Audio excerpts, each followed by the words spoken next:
আজি ভগৱান শ্ৰী ৰামচন্দ্ৰ আমাৰ আটাইৰে ঘৰলৈ আহিব নহয়নে বাৰু ঘৰত আদৰণি জনোৱাৰ পিছত সন্ধিয়া অকমান বাহিৰলৈ ওলাই আহিলো আমি আৰু গোটেই মানুহবোৰে ওলাই আহিছে অকমান বাহিৰখন চাবলৈ চাৰিও পিনে আতচবাজিৰ শব্দ পোহৰৰ উৎসৱ দেৱালীৰ দৰে লাগিছে একদম আৰু এইখিনি সময়ত এটাই ভাব হৈছে যে এনেকৈ যদি সদায় থাকিলেতেন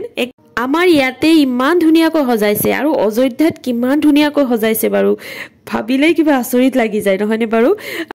ৰাম মন্দিৰ প্ৰতিষ্ঠা হল ৰামৰ যুগ আহি পালে গতিকে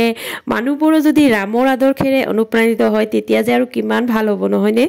গোটেই চাৰিওফালে পৃথিৱীত সুখ শান্তি একদম ভৰি পৰিব আমি এইবাৰ আহিলো সত্যনাৰায়ণ মন্দিৰলৈ আৰু মন্দিৰটো চাওকচোন একদম অযোধ্যাৰ ৰাম মন্দিৰৰ দৰে লগা হৈছে নহয়নে বাৰু আজি সকলো ঠাইতে এনেকুৱা পৰিৱেশ হৈছে আজি সন্ধিয়া ওলাই আহি নিজে মানে ৰাম ৰাজ্যত থকা যেনে অনুভৱ হৈছে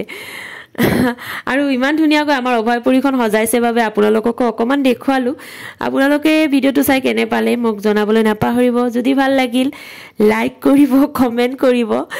গতিকে আকৌ আহিম আপোনালোকৰ মাজলৈ নতুন এটা ভিডিও লৈ গতিকে আজিলৈ আহিলো বাই বাই